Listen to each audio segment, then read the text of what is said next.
The Urantia Book. Section 1. The Central and Super Universes. The Paradise Trinity, which is paper 10. The Paradise Trinity of eternal deities facilitates the Father's escape from personality absolutism.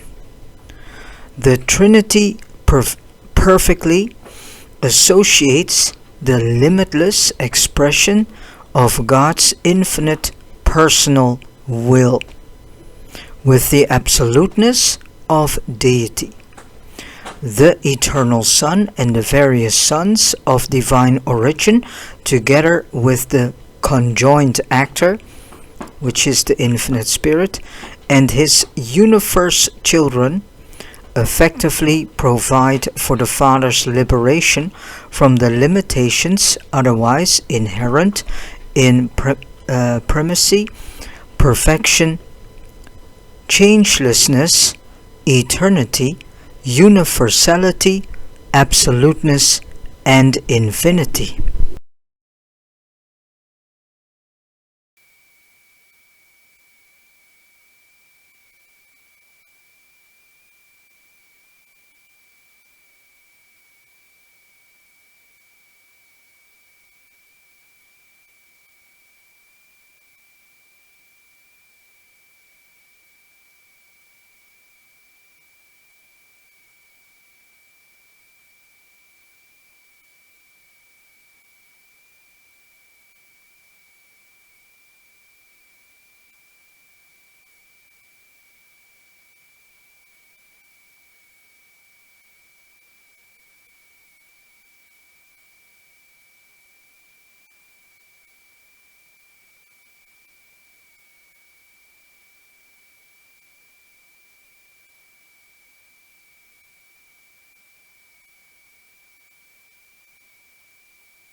4.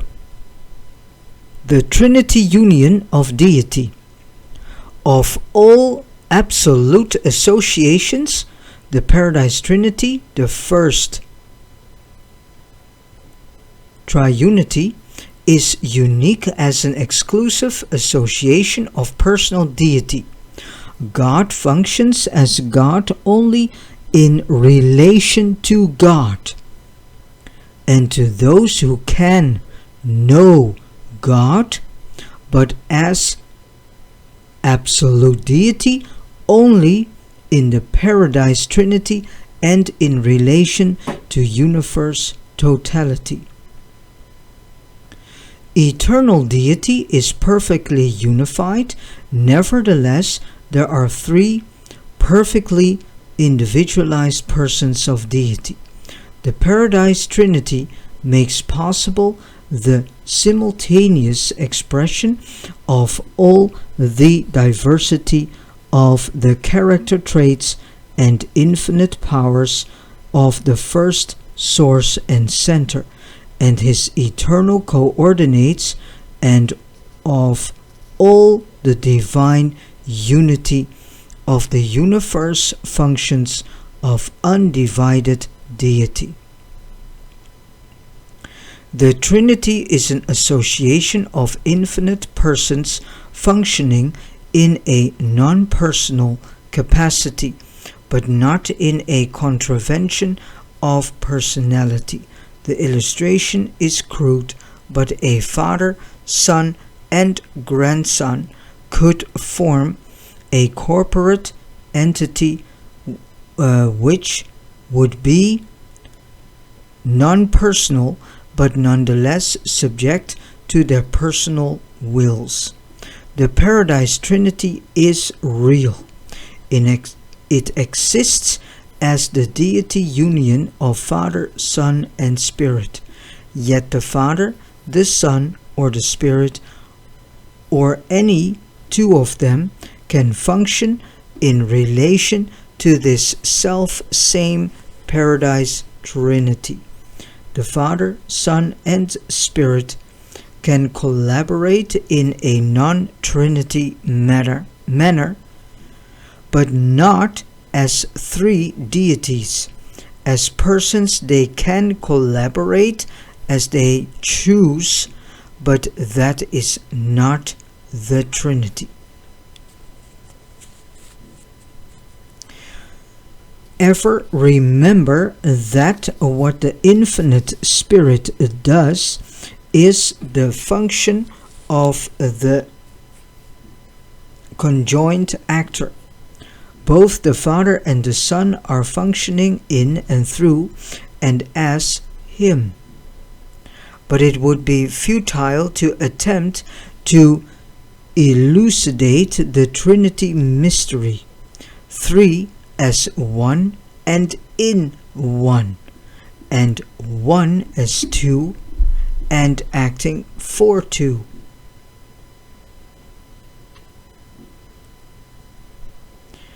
The Trinity is so related to total universe affairs that it must be reckoned with in our attempts to explain the totality of any isolated cosmic event or personality relationship.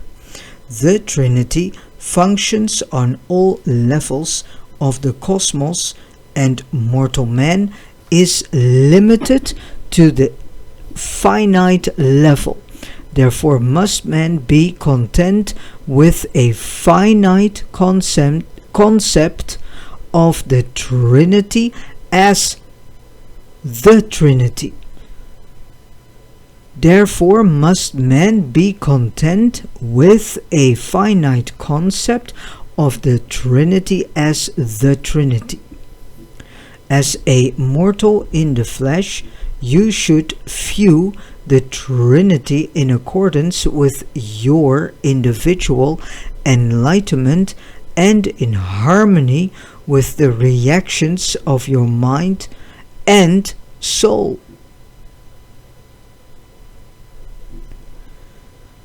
You can know very little of the absoluteness of the Trinity, but as you ascend paradise-ward, you will many times experience astonishment at successive revelations and unexpected discoveries of Trinity, supremacy, and ultimacy, if not of absoluteness.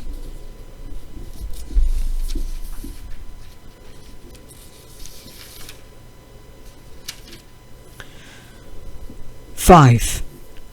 Functions of the Trinity. The personal deities have attributes, but it is hardly consistent to speak of the Trinity as having attributes. This association of divine beings may more properly be regarded as having functions, such as justice administration, totality attitudes, co-ordinate action, and cosmic over-control.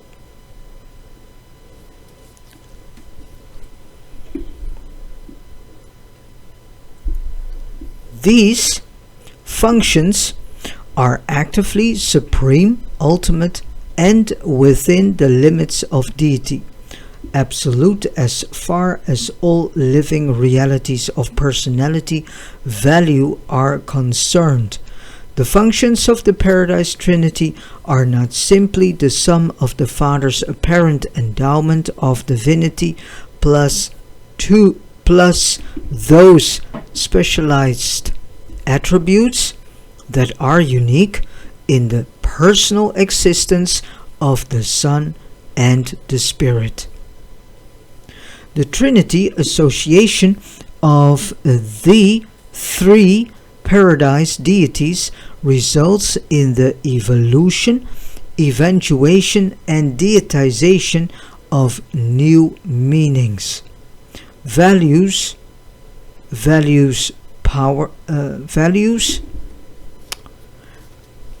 powers, and capacities for universal revelation, action, and administration, living associations, human families, social groups, or the Paradise Trinity are not augmented by mere arithmetical summation. The group potential is always far in excess of the simple sum of the attributes of the component individuals.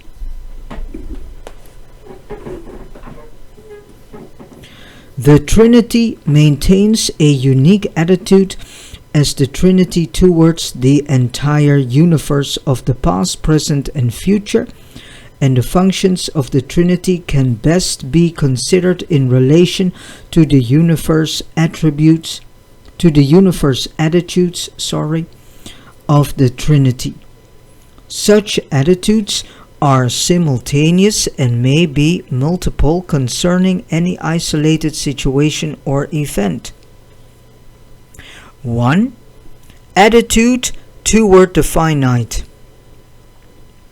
The maximum self-limitation of the Trinity is its attitude toward the finite. The Trinity is not a person, nor is the Supreme Being an exclusive personalization of the Trinity.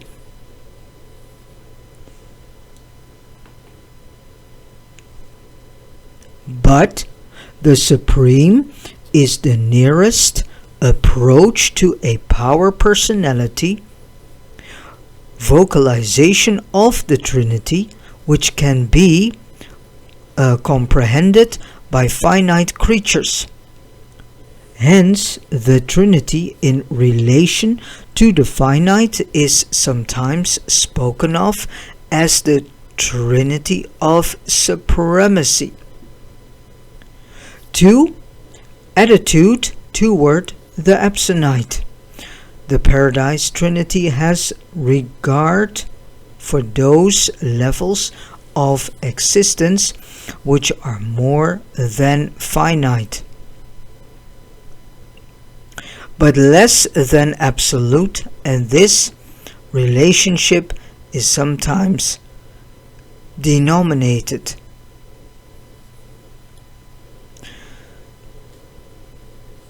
the Trinity of Ultimacy.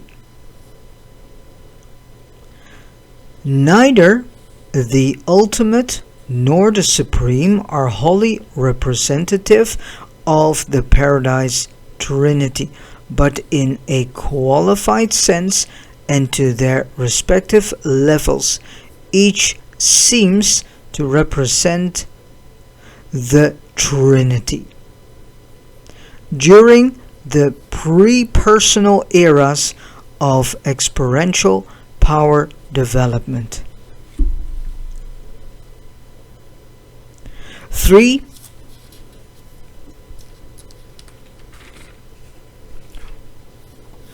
The absolute attitude of the Paradise Trinity is in relation to absolute existence and culminates in the action of total deity.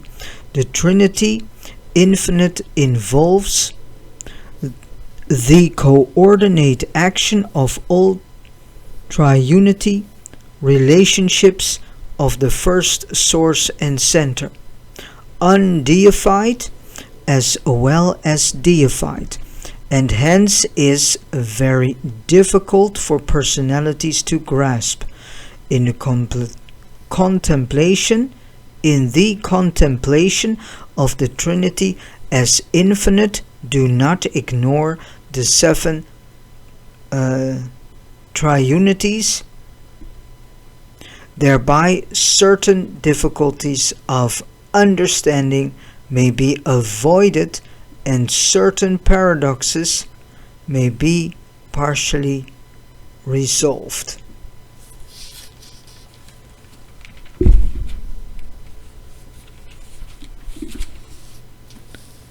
But I do not command language which would enable me to convey to the limited human mind the full truth and the eternal significance of the Paradise Trinity and the nature of the never-ending interassociation of the 3 beings of infinite perfection.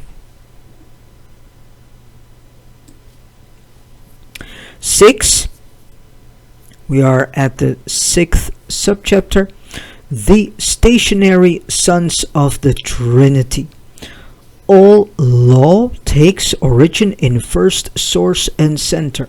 He is law. The administration of spiritual law inheres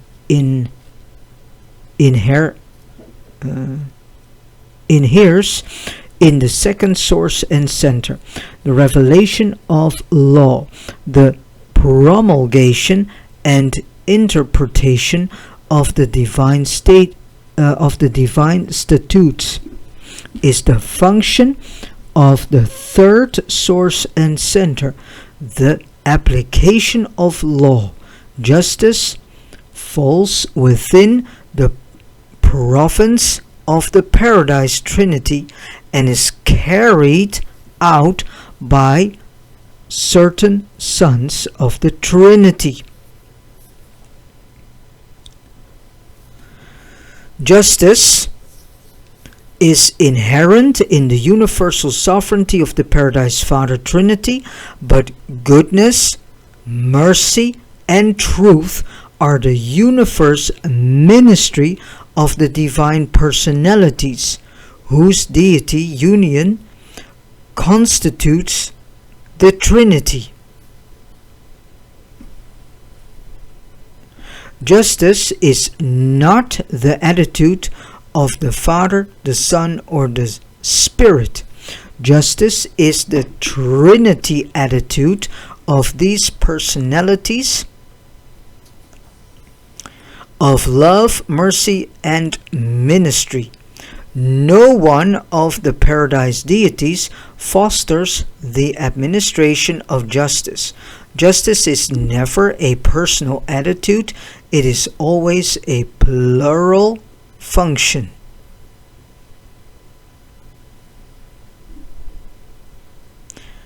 Evidence.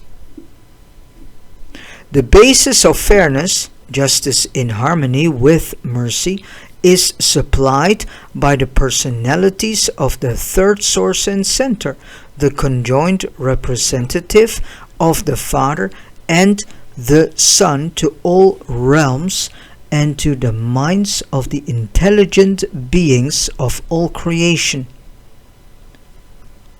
Judgment.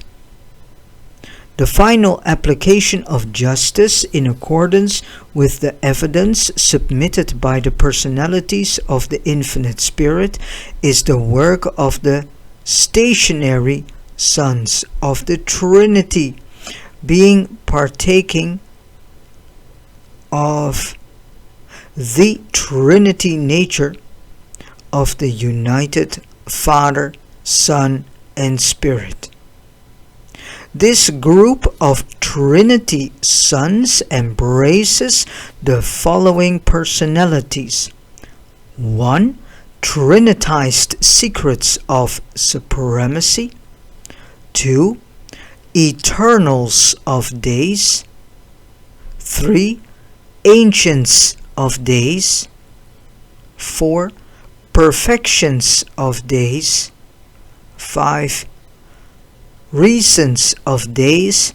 6. Unions of days. 7. Faithful of days. 8. Perfectors of wisdom. 9. Divine counselors. And 10. Universal censors.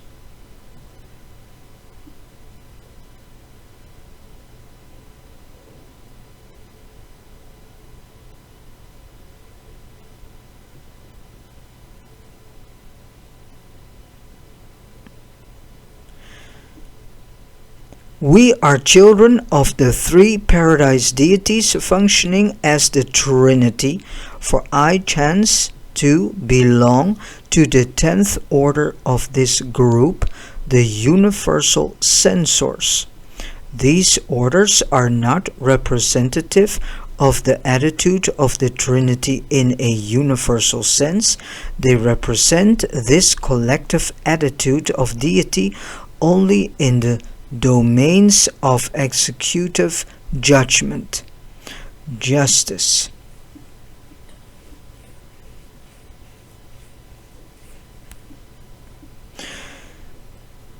They were specifically designed by the Trinity for the precise work to which they are assigned, and they represent the Trinity only in those functions for which they were personalized. The Ancients of Days and their Trinity origin associates mete out the just judgment of supreme fairness to the 7 super-universes. In the central universe, such functions exist in the theory only. Their fairness is self-evident in perfection, and Avona perfection precludes all possibility of disharmony.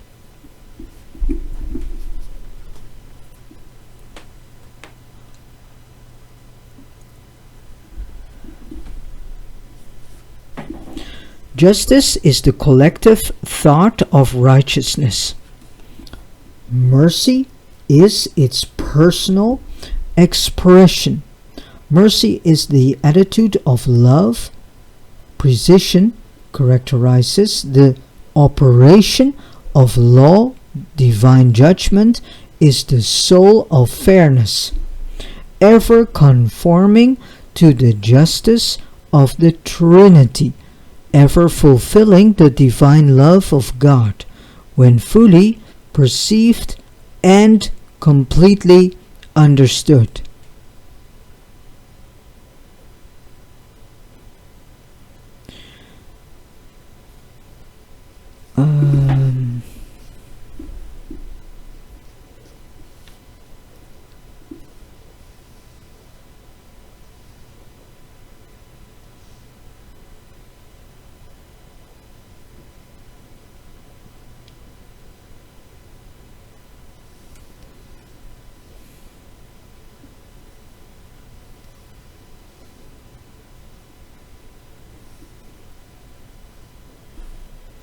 When fully perceived and completely understood, the righteous justice of the Trinity and the merciful love of the Universal Father are coincident, but man has no such full understanding of divine justice. Thus, in the Trinity, as man would view it, the personalities of Father, Son, and Spirit are adjusted to coordinate ministry of love and law in the experiential universe of time.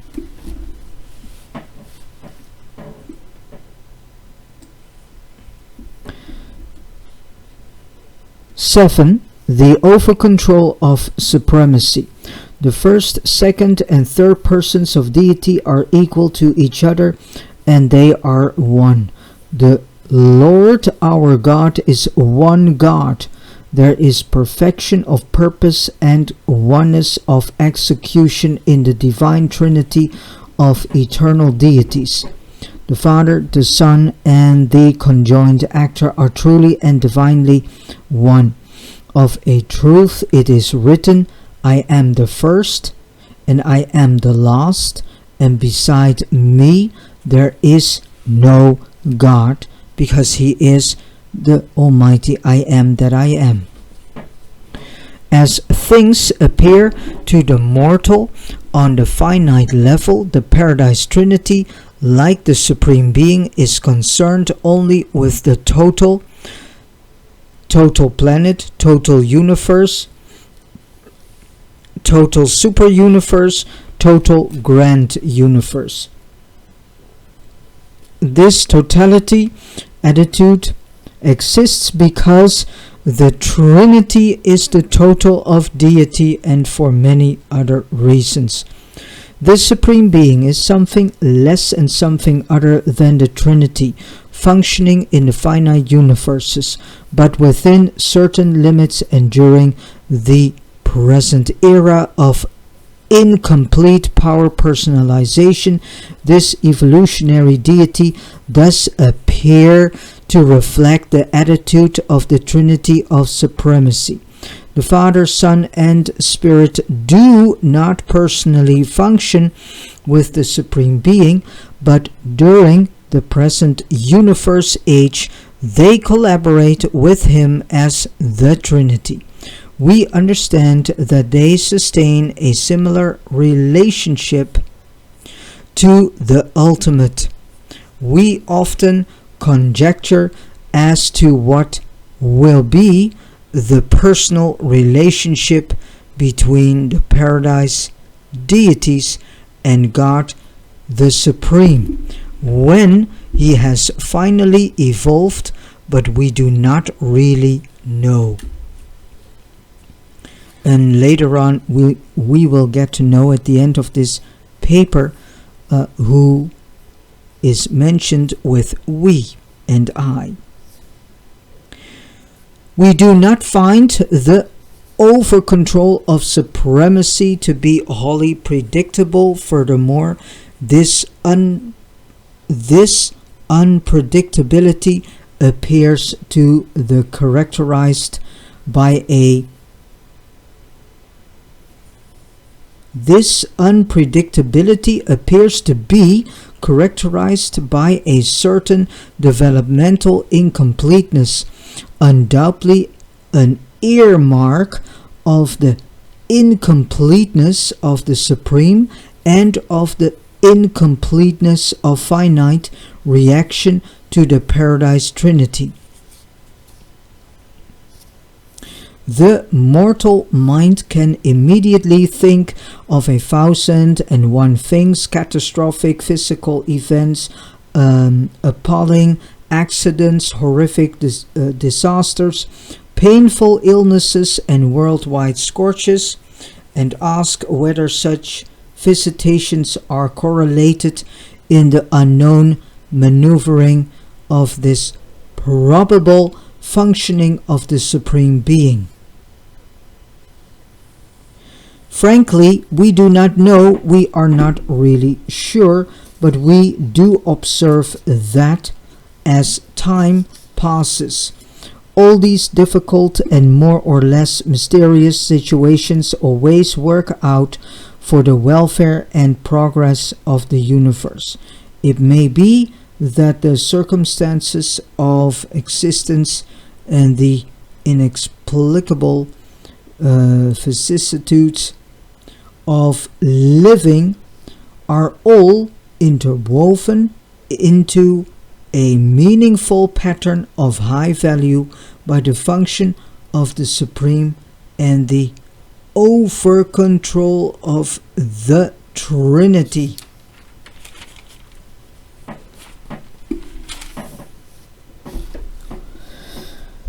And as a son of God, you can discern the personal attitude of love in all the acts of God the Father. But you will not always be able to understand how many of the universe acts of the Paradise Trinity redound to the good of the individual mortal on the evolutionary worlds of space. In the progress of eternity, the acts of the Trinity will be revealed as altogether meaningful and considerate,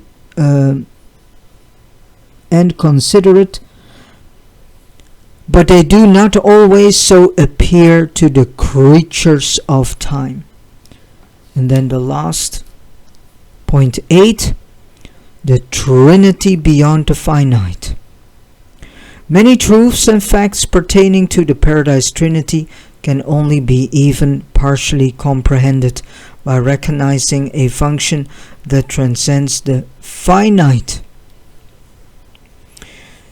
It would be inadvisable to discuss the functions of the Trinity of ultimacy, but it may be disclosed that God the ultimate is the Trinity manifestation comprehended by the transcendentalers.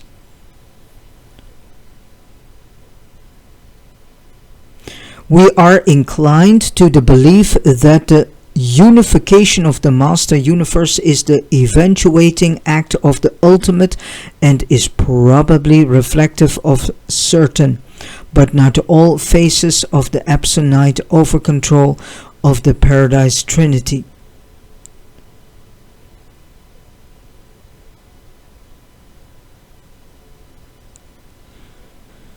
The ultimate is a qualified manifestation of the Trinity in relation to the absolute only in the sense that the Supreme thus partially represents the Trinity in relation to the finite. The Universal Father, the Eternal Son, and the Infinite Spirit are in a certain sense the constituent personalities of total deity. Their union in the Paradise Trinity and the absolute function of the Trinity equivalent to the function of total deity, and such completion of deity transcends both the finite and the absolute, while no single person of the Paradise deities actually fills all deity potential. Collectively, also,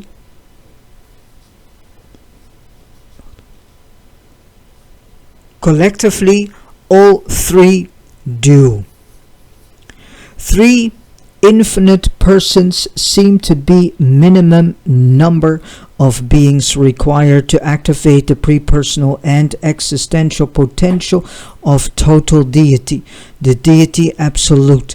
We know the Universal Father, the Eternal Son, and the Infinite Spirit as persons, but I do not personally know the deity absolute. I love and worship God the Father. I respect and honor the deity absolute. I once sojourned in a universe where a certain group of beings taught that the finaliters in eternity were eventually to become the children of the Deity Absolute.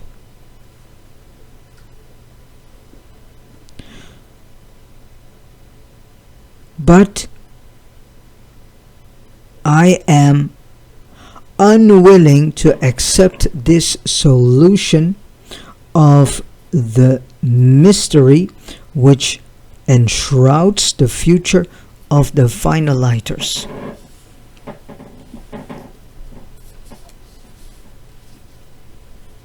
The corpse of the finality embrace, among others, those mortals of time and space who have attained perfection in all that pertains to the will of God. As creatures and within the limits of creature capacity, they fully and truly know God.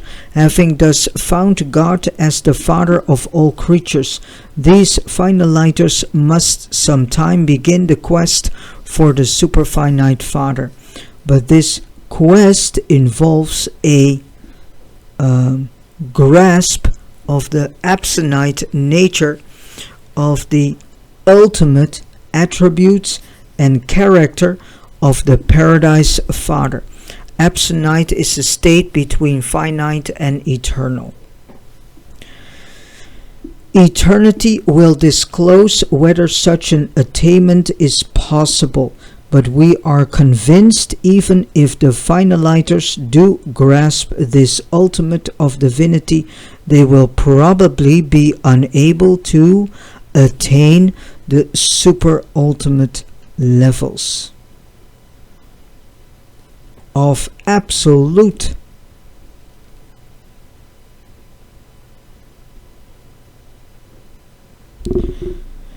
It may be possible that the finaliters will partially attain the Deity Absolute, but even if they should, still in the eternity of eternities, the problem of the universal absolute will continue to intrigue, mystify, baffle, and challenge the universal absolute.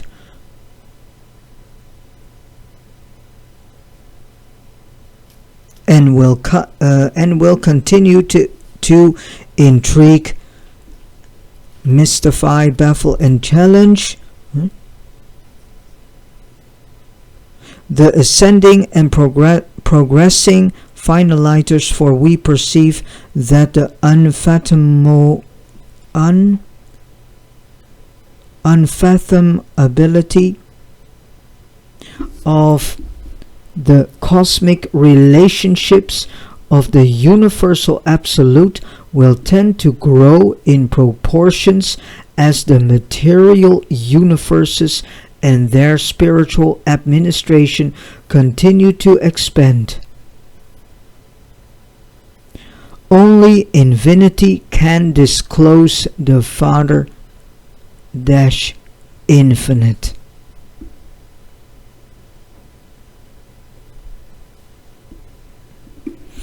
And with this said, I have come to the end of reading paper 10. And paper 10 is given to us by a universal censor acting by authority from the ancients of days, resident on Uversa. And I will highly recommend you to buy yourselves a copy of this Urantia book yourself. Start reading it yourself. And if you like, there are study groups. Therefore, you can go to the uranciafoundation.org and find yourselves a study group, which is quite handy to do. So you can also start studying the information with those who are already studying this book for at least 10 years. And there are many who already study this book for 20, 30, and even 40 years.